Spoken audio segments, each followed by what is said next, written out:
Women today, they feel like body shaming, because every time they feel only thin and zero size people are beautiful. I say curves are always beautiful. This is not an end. When one all the doors are closed, there's one window open, is what people say. I found that window. Yes, I did lose a lot of things in my personal life, because I was putting myself into creating my own education empire. So family wise, I had to lose a lot of things, giving less time at home. And yeah, but I think some people also understood, but some people couldn't understand that. First of all, see, education is not a business. I mean, say, yeah, it is a money making stuff, but it is a career. We need to understand it is life of the next generation. And if we give a wrong promise or wrong commitment or wrong way of, like they do, for example, wrong counseling just to do sales, don't do that. Hello, everyone, and welcome to another episode of Asli Kahani podcast. Today's guest has walked through boardrooms to classrooms to fashion runways, and every step tells a different story.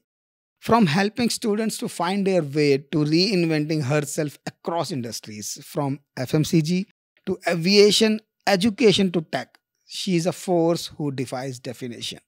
A career counselor turned entrepreneur, a mentor turned model, and now a voice for body positivity, inclusivity, and the future of AI. Today, we'll talk about what drives someone to keep reinventing themselves over and over again. What gives a woman the courage to not just start a business but turn them into movements? And how do you balance ambition with authenticity in a world that constantly tries to put you in a box? She is not just an educator. She is not just a model. She is not just an entrepreneur. She is a lot more. Today, we are sitting with the inspiring Soumya Wagmode. Hi, Soumya. Welcome to Asli Kahani podcast. Thank And you. thanks a lot for taking out time and sharing your knowledge, wisdom with us. So we are very excited. And I've known you from long time and I know your journeys. I want to start from very basic thing. Like if you just run through from your journey so far, what have you? Thank you, Nakul, and thanks for Asli Kahani for giving me this opportunity to share my life story down. Yes, as Nakul has been telling, I am a Maharashtrian, born and brought up in Bangalore. Done my education with a very good institutions, and done my MBA with Mysore University. Yes, I started as soon as my graduation as a counselor startup, where it was an animation, which was not much people knew about what animation is. But then yes, I started there. And why did I get into that? Because I was a cartoonist in my college days, national level. So that made me to get into something creative.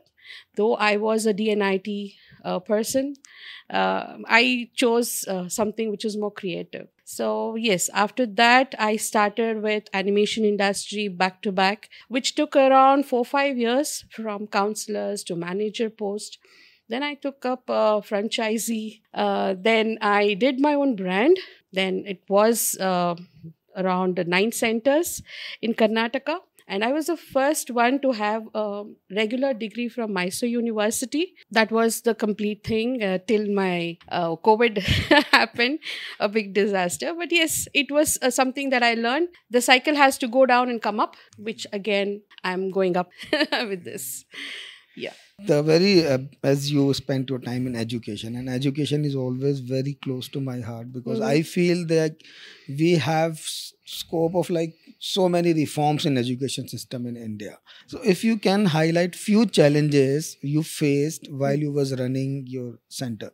Sure, few challenges. No, business itself is a big challenge to say. My own companies where I worked, they were a big against me, because I was a single woman who started this college of Wings Creations Art Media College. I really gave them what do you say, a tough competition, because I was only one who was had degree, as I said you. So people who are there in the market for a long time, they did not like me growing. But then I took that as a challenge. I gave students what exactly they required. They required creativity, best technology. They had to get good jobs. It's just not teaching and leaving them on the road. That was not what I wanted. So I worked towards that. I gave new strategies like having my own studio, give them the first job in my own studio. So it is, get your first experience with me and then go out as not as a fresher always. So that was something which I brought in with my institutions. Do you think, because I also run a institution and similar kind of concept, whenever someone is trying to get like create a different kind of ecosystem or a pattern where students are gonna benefited, but the main education mafia, they always feel threatened and Correct. they try to like create so many problems for us. Yes. So what's your take on that education mafia? See, basically, initially, yes, I was also given a lot of warnings about, because they were big people in the market. But then I was very clear, if I'm doing something right to the industry which I am, I don't mind. In fact, I was also, called by some of the television industries because they felt that, I'm doing something wrong against my previous companies. So then I gave clarity. I have every proof. I had legally everything done. So I never went back. I always stood front, wanted to prove that, I'm doing right. So I always created a trend. Yes, if you tell the people who were against me, followed me by coming to Mysore University, when they took university tie-up later on. So now they all are like, following me. That's how it is. So I don't mind, that is there. Always a threatening is there. But I think we shouldn't, step back if we are right. That's where. See, we'll go deep in all these topics, but here I want to understand one thing, like, because whenever someone is breaking the society norms, society has problems. So what all you have faced, and if you can just highlight something about like plus size modeling, what you are doing. See, basically, it was like I never knew I would be into glamour industry at all because I was so much involved into my college and bringing up those things. But yes, few of my friends, they just wanted me to get into glamour industry because they always used to say that I'm very photogenic. I need to, come up there. But due to them, I was just into a pageant where I went as a plus size model for Mrs. Karnataka 2019. And I just did that for my friends. But then I won the pageant there. So I actually did not know I had that confidence. I had that thing in me. So from there, I took over where I do for one or two international brands, which is into plus size. Why plus size? Because I feel women today, they feel like, body shaming. Because every time they feel only thin and zero size people are beautiful. I say curves are always beautiful. And I feel myself, I'm happy. And unless and until if you are not happy about you, no one can like you. That's what I feel. Like we generally forget to do like to self-love. Yes. We always look all those things in the others. Yes. We try to keep ourselves away from our own thing. We are ashamed of our own things. Right. We don't want to accept. Right. Now, because another big thing what I feel, when we are loving ourselves, then everything looks amazing. Right. Here I want to move you like how when like you are moving your different industries, because it's generally we see people are very choosy and very they don't want to switch from the industry, whether they understood that they are not meant for that particular thing also. And you have moved transitions a lot. Right. What inspired you and from where you got that motivation or that push that yes, you took that risk to switch the industries and succeeded? See, basically, as I said, COVID has taught a lot, good and bad. Yes, there had a lot of bad happened in terms of my business. I had to close down and all that. But yes, I learned that this is not an end. when all the doors are closed, there's one window open, is what people say. I found that window where I got into again retail industry, FMCG. Even in a COVID time, I was headed as South Indian head for sales, which was a Mumbai-based company. So I did wonders. In fact, I was not really knowing that I can do FMCG sales also. My clients here were like ISKCON Temple and all this, which even the people from the company were shocked because they were in decades into that product. They couldn't touch these people in the South. But language, connection, network, yes, those things mattered. And yes, I had that confidence. I did use my network and it worked out for me. So after that, yes, I also went into the industries like events. So again, client acquisitions and things like that.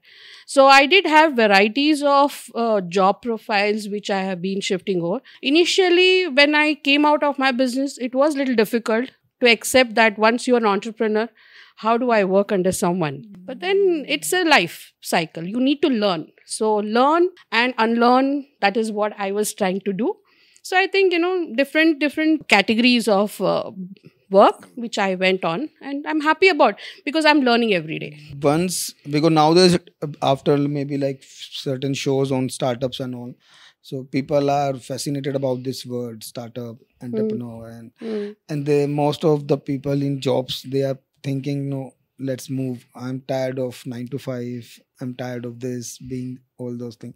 But the one main thing what I feel, they generally don't try to understand that 9 to 5, you want to quit and you want to start business, then you'll be working 24 hours. So the other side and the struggling or hustling side of the entrepreneurship, people don't want to understand before entering it. If you want to highlight like what main changes you felt in your life from job, then you started your business, then again you are in job. So this transition and overall how it impacted your life. See, when I was working also, in fact, I'm a workaholic, to be very specific on. Wherever I've been working, I give my 100%. So people do see results very fast when I'm there. Okay, if they have a goal given to me for a year, I would have achieved in 6 months. So that's the kind of dedication I believed in. Maybe that was something that made me to think about, let me start mine. A lot of things went wrong in the workplaces that I was in, kind of maybe ethics, wrong kind of commitments and things which I was not happy about. So I wanted to give the right thing because this was my passion, where I wanted to have, educational thing in a creative field. So when I started, yes, when you say you are getting something, you're going to lose something. Yes, I did lose a lot of things in my personal life because I was putting myself into creating my own education empire. So family-wise, I had to lose a lot of things, giving less time at home. And but I think some people also understood, but some people couldn't understand that. It's a part of it. Then again, when I had to lose down this business, I had to again shift over to be working under someone. It was a little pain for you, being years together, at least a decade I was an entrepreneur. And suddenly again, if you have to work under someone, go under with their rules and regulations, it would not really work out. But yes, that's how the life is. You need to learn and go ahead with it. So we can say that success needs sacrifices. Right.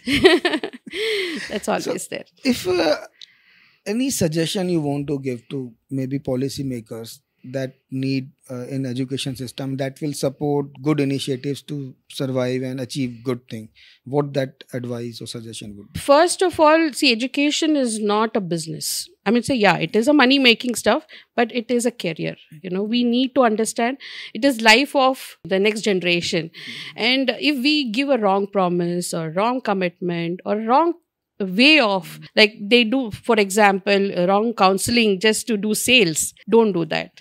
Because business, you can make money other way, but not by committing wrong things to students, because you are spoiling their life. So I always feel, for education, let us be a little more ethical. And because if we are not giving the right path, they cannot move on the right path. So we are actually giving them the roadmap to their success or the next what they're going to be. So we need to be more careful when we are into education industry.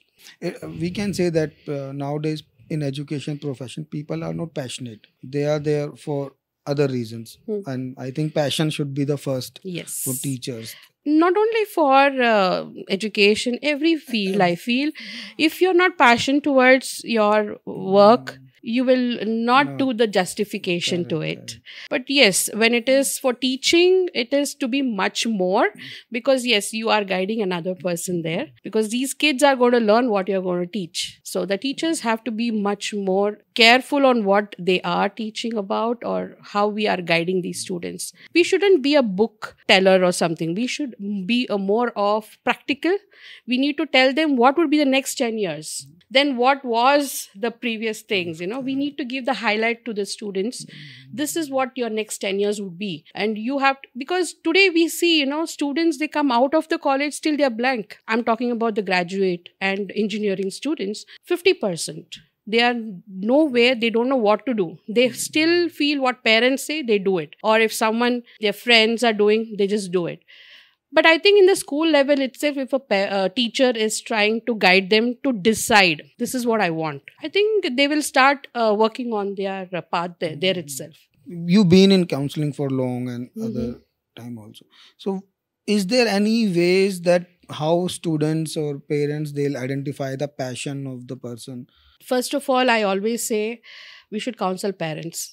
Because parents themselves are, like they always see others. That is where, because I feel even they are not that good educated. They are very less parents. Yeah, but then again, even educated parents are not able to decide what is good for their kids. I mean to say the kids have to be given options. You shouldn't say this is what you should become.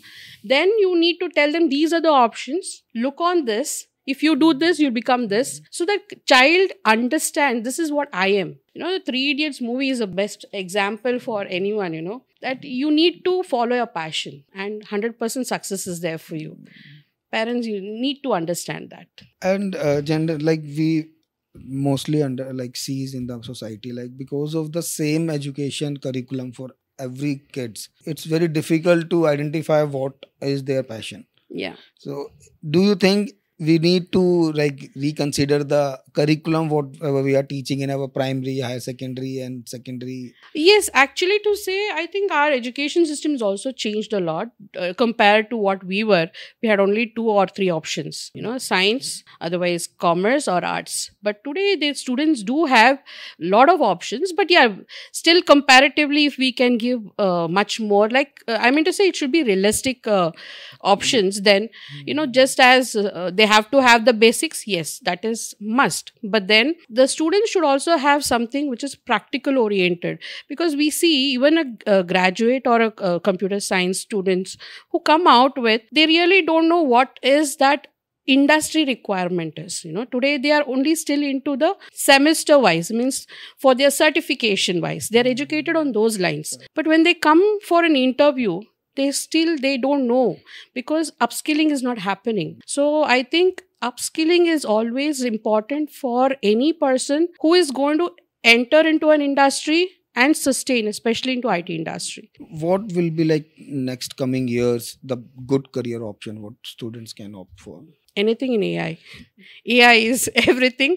I can say AI is in all market, in any industry you see. But then data is a new oil, from healthcare to entertainment industry. So that is something that I have understood. Anywhere, in any industry, there is a data, AI is there. How people will be able to identify what are the good colleges that have actual trainers who can teach AI? It's that very new. way it is it's not about good colleges. Every college is good. But, it's about the technical people or the trainers. You need to understand, even those people have to get upskilled. They are not. They would have studied their PhD some years back. See, today, the industry is in every day you can see changes. They themselves, they don't know how things work out today. So unless we are not upskilled, we cannot teach our kids in the college what is today. So I think everyone has to upskill, from the college, the lecturers,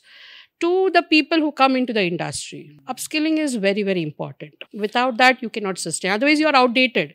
I always say people when I counsel, if you want to sustain in industry like at least IT, you need to upskill every year, minimum. Otherwise, your juniors will take your position and you will not have a job. So that's a simple thing which I would like to tell. I will say that the universal lie we all heard from the ages that you do your 10th, then your life is set. You do your 12th, your life is set. Today, nowhere. Even a person who is a VP, if he's not upskilling, he's gone. There's someone who is coming in his position who has something better than. So you need to see how am I better to sustain in the industry. We generally see people are asking, we want raise, we want to like appraisals and all those. But when it comes to what you learned extra in last 1 year, how you upskilled yourself, they have no responses. They have Correct. nothing. That's what I'm trying to say. I did meet a lot of people who have done their AI 2-3 years back, like a data analyst, which is a starting profession for getting into AI. They're still for a 2.5 years with 2.5 LPA. In fact, today the people whom I placed up after their graduation who upskill with us, they start with 6.5. And why? They ask us, I'm here for 2. I have experience. Then I say, what experience is and what upskilling is. You have been sitting in a place, but what technology today people know, you have no idea on it. So upskill yourself. The same person who upskilled today with 10 LPA. So that is what you require. And if you stop upskilling, you are nowhere. What do you think? What are the main or major professions that are going to be See, basically, AI? if it is AI, it starts with a data analyst. Then we have business analyst. Then we have data science, ML, that is machine learning. And today, Gen AI is the latest.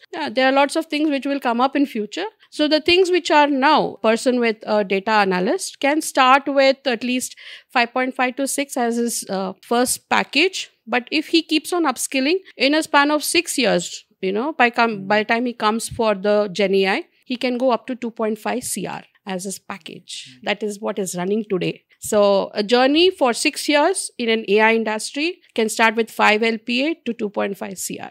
But the condition is upskilling. Until you don't upskill and jump over to the next position, you cannot go for it. What do you think? Like if someone is in 40s or 50s, how much time that person will take to it depends on person to person, but still on an average, how much time it required to transition? There are a lot of people who come from career shift they do. Ladies who have a career gap after their marriage, children, they still want to start over. They can do it because they have a lot of options, and data analyst is the first step. Even though people from other industry are coming up, they have some 4-5 years of experience or 10 years of experience into sales, marketing, teaching. They get into data analyst. With that experience, they get package high, but the position will be a fresher. So that way, he has to go step by step. He cannot jump because he has some experience somewhere else. But then as I said 6 years consistently, if you are upskilling yourself and certifications, I'll talk about it after next this. These are the 2 things which will see through that you will grow professionally and your salary wise. So anyone has to keep on upskilling with the technology. See, when I say upskilling, it's not only technology. Your soft skills is important. Aptitude, even your LinkedIn is important today. If you are not strong in LinkedIn, again, IT will not work for you. Your network has to be very strong, project-wise. All this counts for a person to see through that how different you are. And, certifications like your Microsoft, NSDC, NASSCOM, Skill India, these are something which recognizes you and your skill set for a HR person to understand, okay, you are qualified. Otherwise, you can still do a lot of things by yourself and say, I am good at it. But who will recognize you? These are the global certifications will recognize your technical stuffs. Because nowadays we see so many self-claimed professionals or experts available in the social media. In this era, it's very difficult to find out the right talent. Correct. So that is where certification works a lot. A person with a certification goes for an interview and a person without certification goes for an interview. Maybe if a person without certification gets 5.5 as his package, a person with certification go up to 10, fresher. And just recently we had a fresher with 12 LPA because with good certifications. So that is a very mandatory you to have a global certifications. Here, when it comes to certifications, because we both have spent time in education, so we know very clearly how many fake institutions are available in the market. Right. And there are so many agents, they are giving fake degrees of different colleges and all. Correct. How a common man can able to like identify which is genuine, which is not? See, always a common man gets attracted to something which is easier. I pay, I get. But then how much would you pay for you to know about that? You can only show. But when you're at work, what you know is going to show to your employer. Right? So I always recommend don't go on an easier way. You need to learn something to gain something. So I always prefer people to learn it, even though it is little difficult, but it's going to give you, the knowledge is always a wealth. It is that which you're going to carry for your lifetime. Okay. So global certification, that is why we call, like your Microsoft, these cannot be something which go through a wrong way. It has to go through a right way. They have examination centers. A person has to sit, take exams. So that way, yeah. So that is why it has so much of value. Any other certifications will not have that value. Can we say like the certifications are just the entry ticket? After that, you have to show your knowledge? Not that way, but as I said, I have been mentioning global certification. When I say global certification, these certificates are going to tell how authentic you are. It is just not the entry level. Okay, in an HR level, if they are going to see your Microsoft or NASCOM or NSDC certification, these where you cannot cheat. You need to take your exam. You need to prove yourself. That's where it is. But other XYZ may give you jobs, but will not give you that what you really dream about. It's very difficult to find the better, like good, genuine organizations, because we are flooded with so many Tom, Dick and Harry available in the market. Right. So for audience like, yes, please choose wisely. Yes. Basically, you need to understand 2-3 things, as I said. One is about people who are associated with the right companies. Like, as I said, I am with one of the very reputed company, which is called as LLRI, which is on Banarghatta Road. And they are into AI, and they also have another wing which is into medical placement for clinical research and medical coding and bioinformatics. So I have been seeing them authentically, seeing through that the students go through 3 processes. The first process is they have to get upskilled. All the 5 points which I was mentioning, technically, their aptitude, their soft skills, all these 5 points. Once the student is around 80%, then the trainer would put them onto the, we recommend, that is reference, what we say as. Without referring, you cannot get into MNC. So here we have more than 180 companies who are tied up with us. So name it like Microsoft, you name it like Google, all these companies are with us. So we put them there. Once their interview dates are come up, then we have one-on-one teaching with the students how the 3 rounds would be, how to crack that round. So it is people, when they say, I give you job, no one can give you job. You can only refer them. After that, what? Many students lose their interviews just because they know how to crack the interviews. So here we teach them. Each company has 3 rounds, which differs from other. So we do one-on-one. We see through that every student gets minimum 2 appointment letters. So they have a choice to choose on. So that is where we say you can choose which company you want to go. But that will only happen when you are in the right path of upskilling and certification. So this is where it is. You point out very nice thing, like upskilling is must for every individual. Right. As of now, it's dynamic, like we are seeing changes. Like very earlier we used to see like every decade we used to see the changes, and I think especially after COVID in last 10 years, right, and all, every second year or every year we are seeing drastic change in like industries, professions, everything. I will say like maybe 10-15 years back, engineering was an amazing and next level of profession. But nowadays we are seeing, because when we are hiring for any profile, I'm seeing engineers are applying for video editing, for not only that, different BPO jobs today, BPO jobs, which is not even related to what they have studied, all the 5 semesters and internship, they do all that hard works. And when they come for the job, obviously, see, because that's what I said, if you are not different, one step ahead, again, you have to lose the profession that you have been studying. So as I said, upskilling is very important. I myself am upskilling every now and then. As you seen me from different categories of job profiles, from animation, education, retail. Even in education, I have to upskill because again, AI now, it's a new thing. Before I talk about this, I need to know what it is. I need to do a deep go through. Unless that, I cannot talk about this to people. So again, that is also upskilling. So upskilling is mandatory to everyone. Unless that, you will not be able to sustain in that industry. We already spoke, like you already said that AI is a good option for a woman who's coming back after a break. And two things I want you to highlight here. Like one key, what all things people have to think before transitioning their career, because most of the people are scared. They fear that moving can be a disastrous for them. And second thing, what if someone is coming back after a break, how they should prepare themselves? See, let it be a man or a woman. If you are looking to change your profession, first of all, understand what you're getting in is the right thing that you want to do.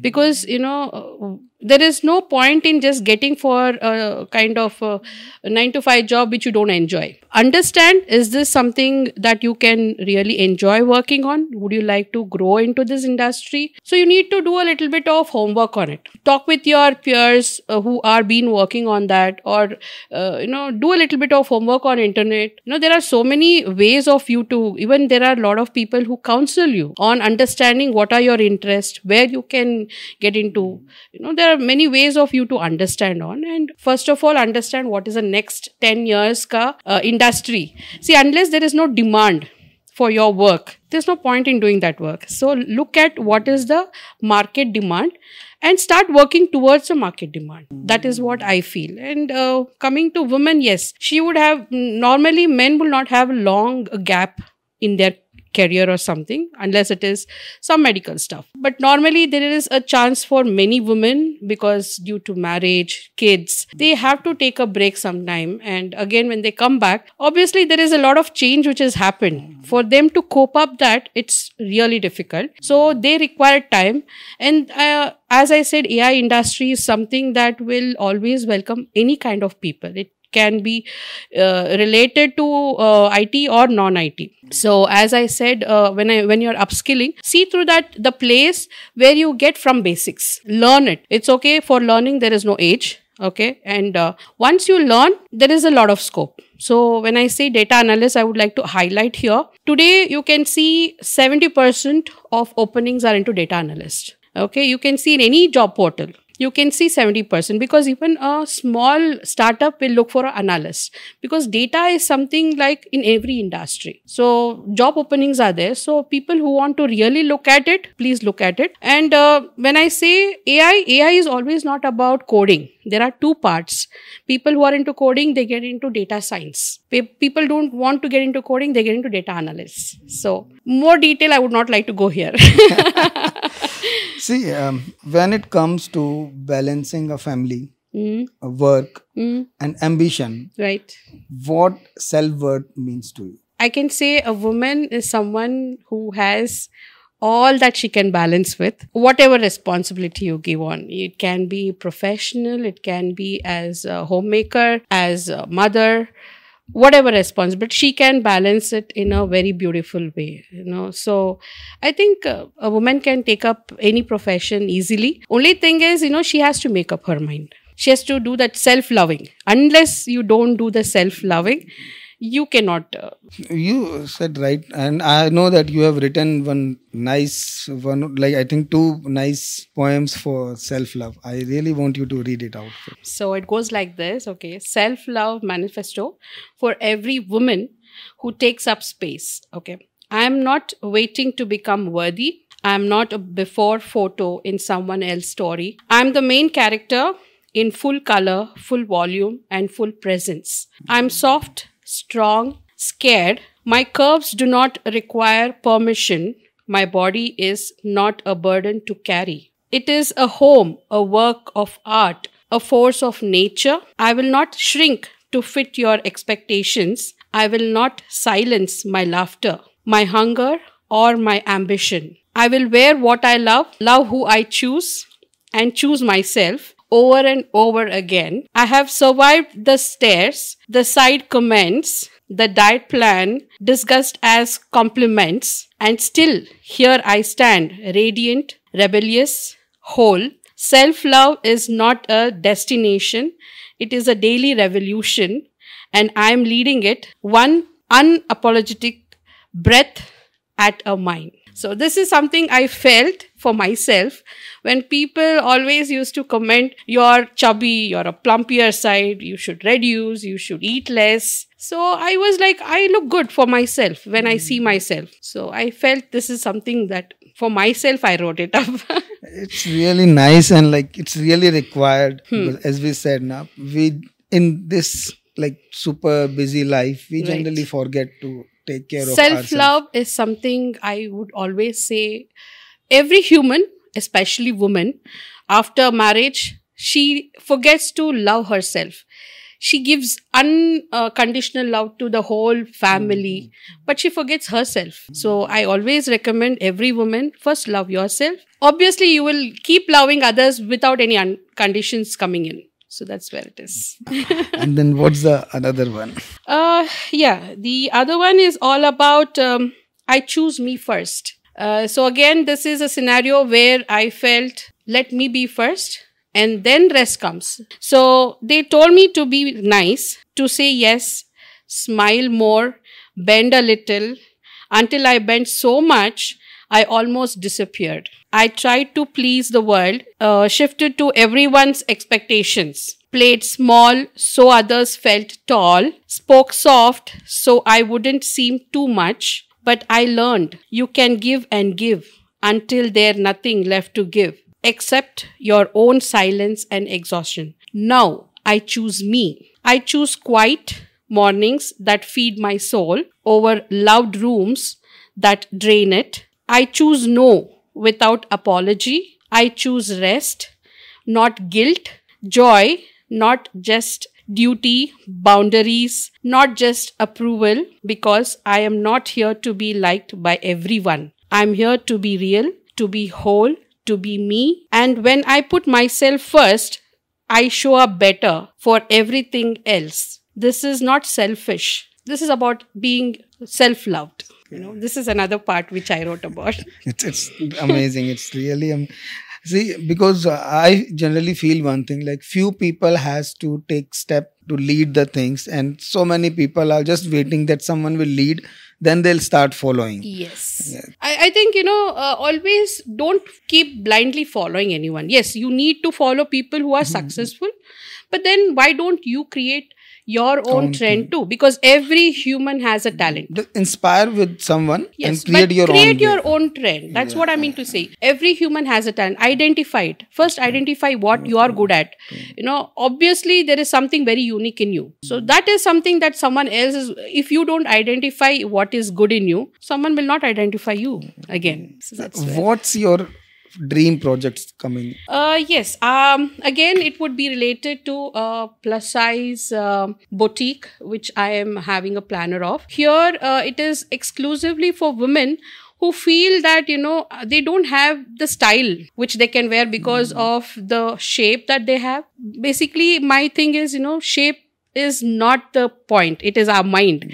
If I feel that I'm not good, whatever you wear, you will not good look, So we want to give that uniqueness and beauty for the plus size people, which I would like to open a boutique for, with a cafe, where people can relax. And yes, in a cafe, it would be exclusively for homemakers who can bake some things which would be a product in our cafe. And you can get unique stuffs every day. It's not the same, puffs and stuff. But yes, we can have some unique stuff which homemakers can think about. So this is something which I have for. And that will be like, that will solve a big problem for people like me who stay away from home. Yes. So we'll get the home food there. Yes, you get home food in terms of where you can have varieties again, and it is not a junk. It is again something which is prepared by a homemaker for her family, how it is being done with care, love. So it would be there. That really required as of now. Yes. It's really, and we are hoping it will come. Yes, very it's something soon. unique which I have thought about, where it would be helpful for someone else also to make some money and become more independent by themselves. See, you have already run multiple businesses, and again you have another plans to enter into entrepreneurship coming soon.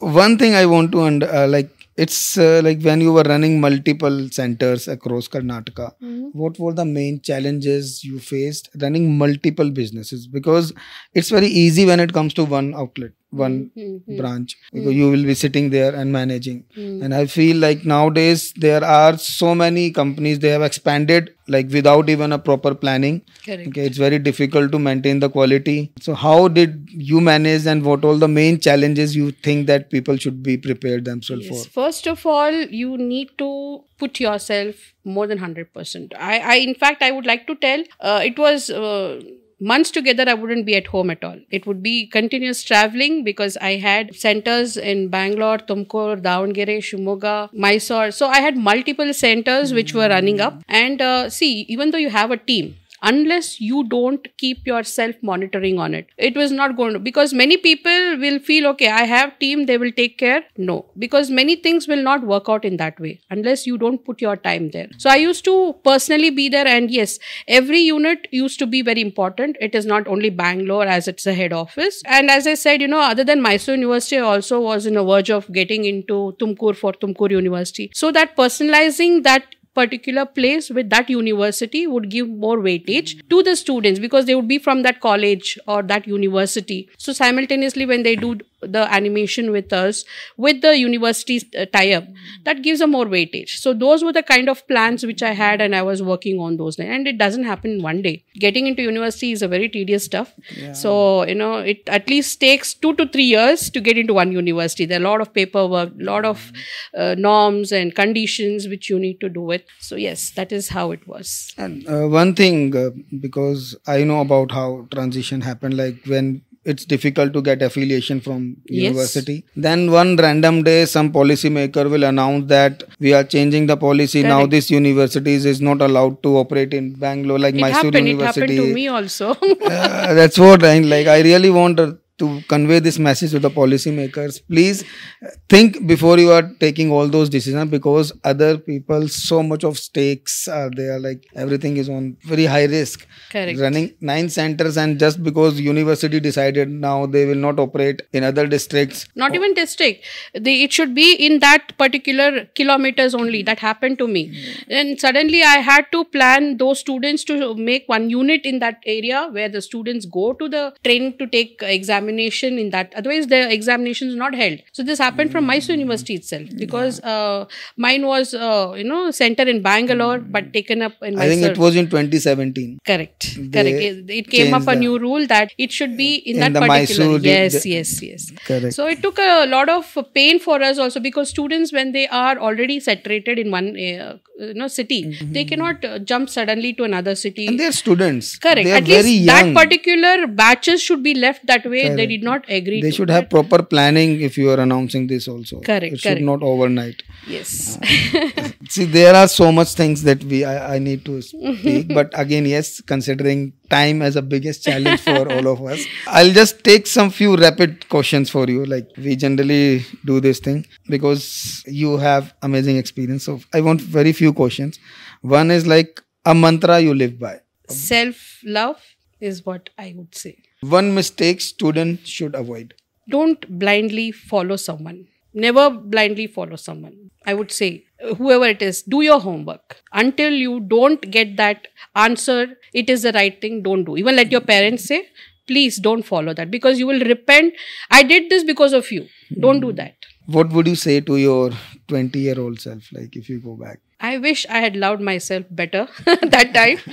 I would be much more better person what I used to, what I should be today. What excites you most about the future? There are a lot of things that I would like to upskill, and I am still a small thing where I haven't learned yet. I would love to learn a lot and see myself somewhere next time when I meet you people up. And one question I generally love to ask people, what COVID taught you? COVID taught life is short, and live it today, and don't think tomorrow I'm going to do this. So do whatever you want for today, for this moment, and we'll leave the rest for the tomorrow. Whatever happens, that is it. So I feel So, live in the moment. That's it. Thanks, Soumya. It's like amazing. Like you have shared so many amazing things with us. Okay, we have very small appreciation token for you. We want Thank to you. present you that. It was nice to recall my 24 years of journey with you. Probably we don't have time many times, to recall things. True. We just, in today's world is so rush that we just think about how do we do tomorrow, what is it today, but we forget how was our yesterday, how did we go up. So this is something nice moment that, I recalled all the 24 years of my journey. It gave me a next level of strength to think, okay, I have forgotten this, let me start with this.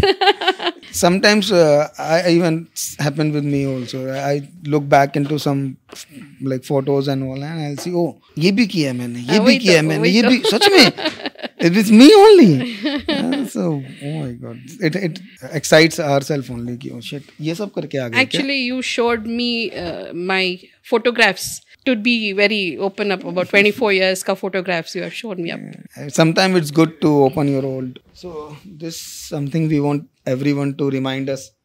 Thank you. Remember us every day morning when they see. Thank you. Thanks a lot. It's a lovely thing. And much more to come up. Yeah.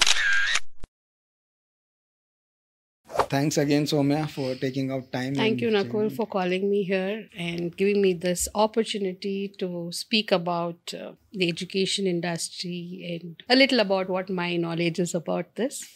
Thank you for that. Thank you everyone for watching us, and keep supporting Asli Kahani. We'll be coming up with amazing episode in coming days. Thanks a lot.